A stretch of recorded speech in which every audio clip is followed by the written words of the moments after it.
Good evening, British summertime crew. I am back for another rumble in the digital jungle. It's me, Eric with a B, Beric Dondarrion, or Beza, as some of you clearly prefer. The little labels my mum sews in my vest say Beric Livingstone, but let's not get hung up on formalities. The inimitable Sharon is in San Diego, doing what you do in San Diego. Surfing? I assume surfing? Who's been there? Anyone? But let's talk about that. Where are you playing from right now? Whereabouts are you? Anyone from Wales, Northern Ireland, Isle of Man? Wherever you are, you've come to the right place. This is HQ Trivia, the show that gives you dough for what you know. There are 12 questions for you and you'll have 10 seconds to answer them. They start easy but get quite hard. Get a question correct and you move on. Get all 12 correct and you win or split today's prize money. Tonight you are competing for £550. That'll spice up your Saturday night and probably your Sunday as well. Take the crown and you'll join that elite group of wizened word warriors, the HQ winners. Your time is now. This is Q1.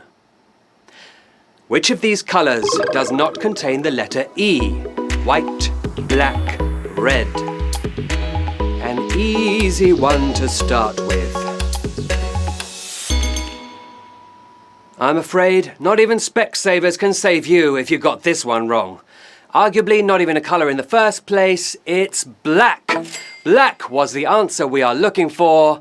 112,000 of you, 895. Almost all of you got that right. Well done. I should think so too. Black holes may absorb almost everything, but even a black hole won't take away the embarrassment of getting that one wrong. Let's move on now, with almost all of you still with us, into question 2. In 2014, Meghan Trainor sang all about which of these? That base, pedestrianisation, gluing coins together. All about which?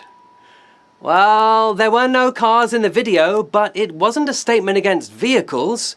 Wanting to bring booty back instead, it was all about that bass. All about the bass. That was the correct answer. 110,000 of you, 172 got it right. Seems we all like that bass, as Trainor's body-positive song shot to the top of the UK and US charts in 2014.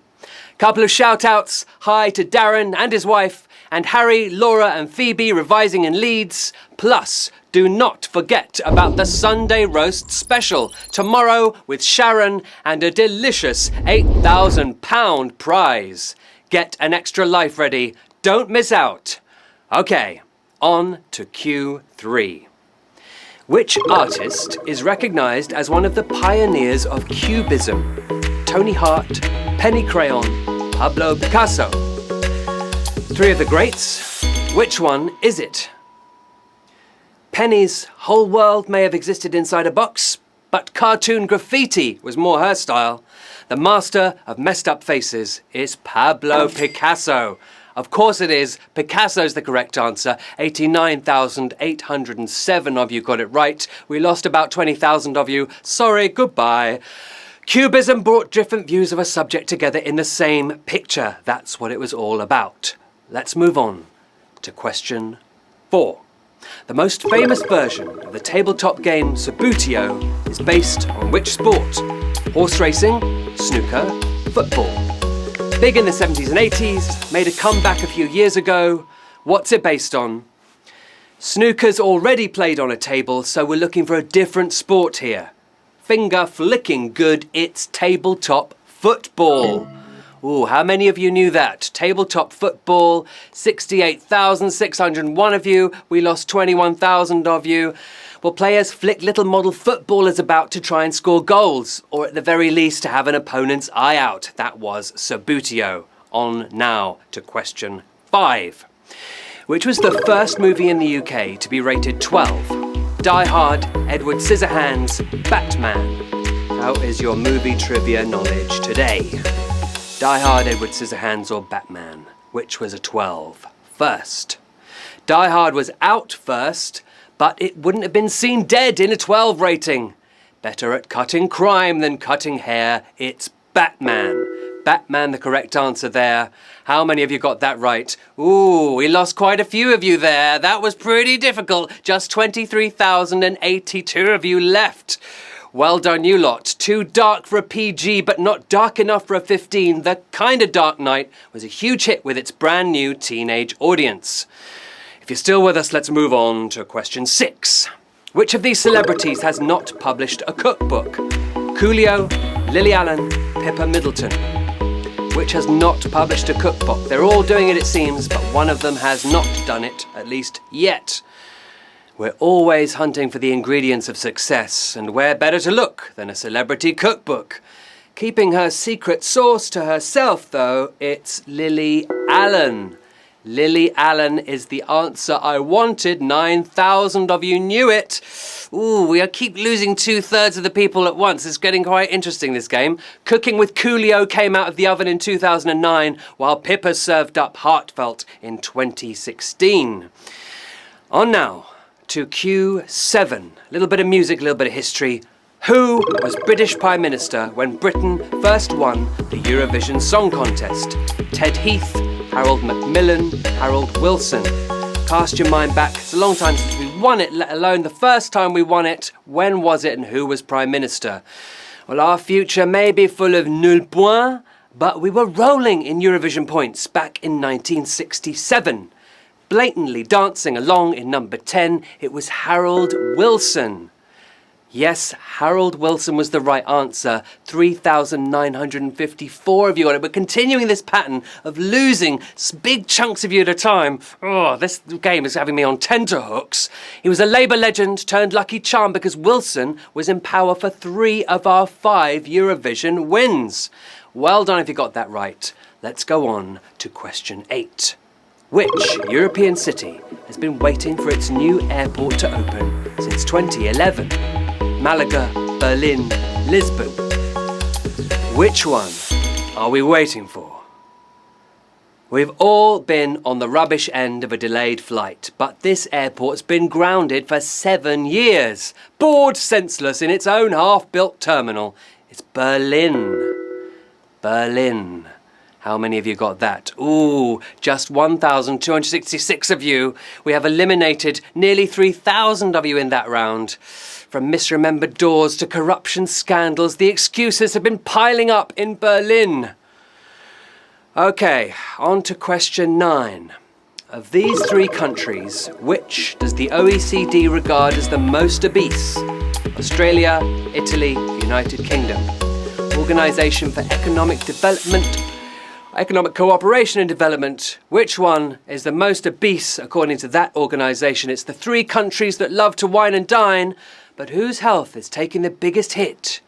Putting a few too many shrimps on the barbie, it's Australia. Australia, the correct answer there. Ooh, just 244 of you got that right. I think that counts as a savage question. Ironically enough, put that on the barbecue. It was savage. You'd think that all that pasta would stretch Italian waistlines, but they're right down at the bottom of the OECD's list, so it was Australia. Moving on to Q10. Which of these common phrases was used by Shakespeare in A Midsummer Night's Dream? Apple of his eye, sight for sore eyes, peas in a pod. What will it be? They all sound the part, but which one landed a role in A Midsummer Night's Dream? The common phrase, uttered by the fairy king Oberon, it's the apple of his eye. Apple of his eye was the right answer. 130 of you got that right. Well done, you lot. The bard was famous for inventing his own words and phrases, but he ripped this one off from King Alfred the Great. Okay, on to Q11. Now this one's a little bit interesting. When you think about the list I'm about to mention, I want you to think about the top 10, okay? Which of these countries is not represented in Forbes' 2018 list of the wealthiest billionaires? France, China, Mexico. Which country not represented in the top 10? Jeff Bezos strolls right in with a ridiculous $112 billion. Yet, with over 1 billion citizens but no billionaires in the top 10, it's China. China was the right answer on this question. That was tricky. That was very tricky. There's just 19 of you who got that right. That was another savage question. Oh my goodness, it was absolutely ferocious. I'd say that was part of a toad in the hole and no mistake. Now come on, this is the big one, folks. We're moving on to the final round. 115,000 of you almost started this game. We're down to just 19. £550 to play for. Will tonight be your night? Here it comes. Q12. Which of these was an early 20th century version of the game charades, popular in England at the time?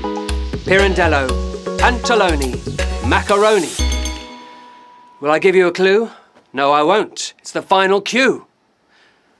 Regularly played in Chelsea and Bloomsbury.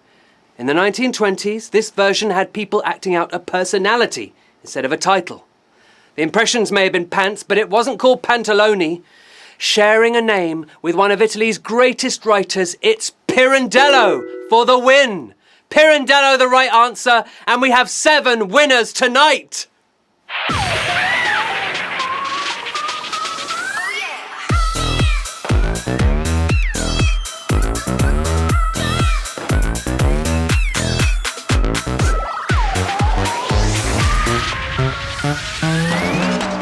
Seven winners. Wow. Well done to you. Fantastic work tonight. Think how many people started just 15 minutes ago. 12 questions in a row to get right. Some of them really tricky. And you guys did it. Congratulations to Will Knorr, to Stanley, to Antonia Russ, to It's Your Queen X. Wow, you are all taking home £78.57. Congratulations to all our winners. £78.57 for you brain boxes today. Congratulations to all of you who played. You are all amazing. Everyone loves a winner, and you have really done us proud. I do love every one of you though, of course, and I know that the rest of you are future winners. I'm Beric Livingstone, and you can find me on Twitter and share all your hopes and dreams, or at least the family safe ones. That's Saturday done, and Shazza is back tomorrow at 3 p.m. for the big Sunday roast show with an eye-popping £8,000 up for grabs. I know you know it's yours, but let's make sure you invite a friend for that extra life, shall we? Right, I'm off to have a Saturday night. See you next week.